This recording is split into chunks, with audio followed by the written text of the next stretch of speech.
Well, Shabana Mahmood's sweeping asylum reforms this week, they've dominated the headlines. But actually in America, a bombshell intervention by President Trump, exclusively revealed by GB News today, has piled even more pressure on our sinking Labour government. This important interruption is brought to you by ExpressVPN. Protect your money and your identity. Click the link in the description or scan the QR code here to get ExpressVPN right now and save up to 73% on annual plans today. Right, let's get back into it. We can confirm tonight that President Trump's administration will urge Keir Starmer to get a grip on Britain's immigration madness. With almost 40,000 small boat migrants arriving in Britain so far this year, an unofficial American memo seen by the People's Channel will be issued to governments across Europe and the West. And it's going to say this: we encourage your government to ensure that policies protect your citizens from the negative social impacts of mass migration, including displacement, sexual assault, and the breakdown of law and order. While the department issued the memo to American embassies across Europe, including Britain, telling officials to, and I quote, urge governments to positively respond to their citizens' growing discontent relating to unmitigated immigration. The memo also cites organised rape gangs in the United Kingdom as an example of how mass immigration has damaged European nations. Indeed, an issue, as you know, that GB News and Charlie Peters have campaigned on relentlessly for the last few years.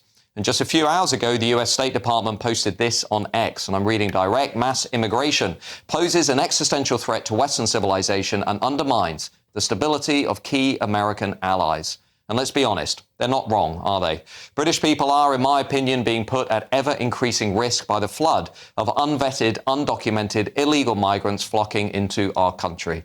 Almost every week nowadays, it seems to bring shocking news stories of an illegal migrant committing a terrible crime right here in Britain. We've all read the stories. Rapes, sexual assaults, even murder. You name it, they've done it. But fear not, because the Home Secretary's new asylum reforms, Shabana Mahmood's reforms, are apparently going to fix our broken borders. Some of these proposals are certainly to be welcomed, I admit. But if you peel back the curtain, if you look at the detail, as we always do right here on GB News, there are many nasty surprises in there that make us question whether the Labour government is going far enough.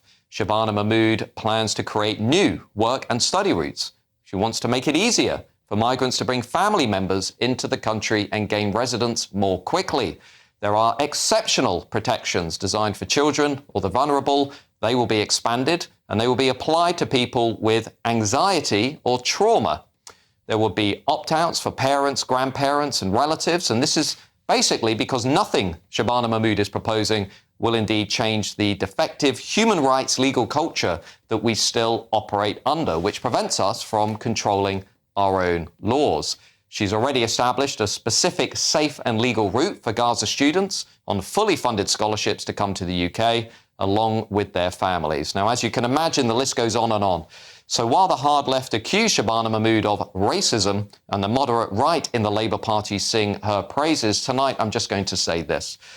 The Home Secretary, the Labour government, Keir Starmer, they have lost control of our borders. They are not putting into place a plan that will fix our borders. Our country, as you all know, is at breaking point. These asylum reforms still do not go anywhere near far enough. The only way we control our borders is by controlling our laws. And the only way we control our laws is by leaving the European Convention on Human Rights. I've said it time and time again, and I'll say it again. We need to leave the ECHR. Every time you're online, your money and your identity are at risk. Scams now make up nearly 40% of all crime in the UK. That's thousands of attacks every single day. In Britain, someone has their identity stolen every 2 minutes, leaving victims with wrecked finances and years of stress. The threat is real, and you could be next. ExpressVPN is your shield against criminals. It locks down your devices, hiding your personal information and financial details from hackers, scammers, and anyone else looking to exploit you. So whether you're checking your bank, shopping, or just browsing, ExpressVPN makes you invisible to prying eyes trying to steal your money and your identity. ExpressVPN shields your data with military-grade AES 256 encryption. That's the same standard trusted by the US government to guard classified information. This is the highest level of online security you can get. So don't wait for disaster. Secure up to 14 devices at once and get powerful password protection. Real support is available 24/7 because cybercrime never sleeps. Save up to 73% on annual plans today. Every moment you hesitate is another moment you're exposed. Protect your money and protect your identity. Get ExpressVPN right now. Well, to discuss this, we're now joined by columnist from The Critic, Luca Watson, to talk about Labour's plans. Luca, you've written about the holes in Shabana Mahmood's proposals. Just tell us a bit more as to why Labour's proposals are not quite what they seem on the surface. Well, thank you. It's nice to be here, Matt. I think the issue that Labour has, and it's one that the Tories had before, is that they're still wedded to a system which was created after the Second World War and mostly ratified in the 1950s, which is of that era. I mean, so much has changed since then. We now have the internet, we now have jet travel, we now have instant social communication through media and stuff like that. That system is completely unfit for purpose. And so as long as the Home Secretary, Shabana Mahmood now, whoever comes after her, continues to try and tinker around and still basically keep the fundamental tenets of this system, they're only going to continue with these problems that we're facing. We've heard a lot about how the proposals are basically emulating Denmark's policies. Of course, something the British people are not told very often is that Denmark itself has been hauled through the European courts and hasn't been able to do what it's promised its own people it was going to do.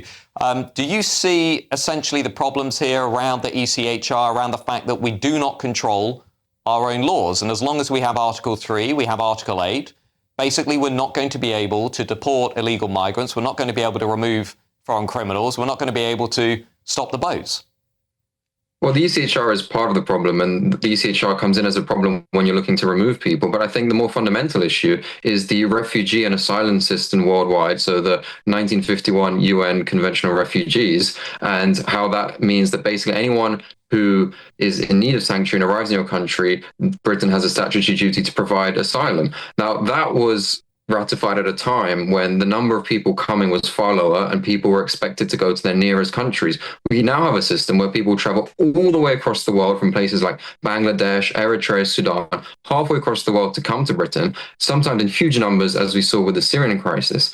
And so that whole global system of refugees is fundamentally unfit. The ECHR is just one problem because it makes it very difficult to get rid of people once they're here. But I think we need to rethink how we look at how to best help refugees. And I don't think the current system does that. Well, there's only one political party in British politics at the moment that's saying it would disapply the post-1945 refugee conventions, would leave the ECHR, would repeal Tony Blair's Human Rights Act, would immediately detain and deport anybody who enters this country illegally and would not allow them to ever remain in the country if they arrive illegally. That is Reform. If you look at the polling this week, Reform is still averaging around 33% of the national vote. There's no real evidence at all of any recovery by the Conservative Party. The Labour Party is at record lows. Do you think fundamentally those shifts are about this issue that is playing out at the border? I think it's one of the issues, and small boats specifically, immigration more broadly, but specifically the issue of small boats, people feeling like it's a betrayal, the amount of money going towards hotels, it's something that really exercises people. And it's clearly been, as we saw last summer, an issue that can spill over into the streets, into protests, sometimes even into violence. So it's an issue that has to be dealt with. That's why Labour is desperate to do it. But they're still so wedded to these ideals of the post-war order that they'll never be able, basically, to sort this problem out.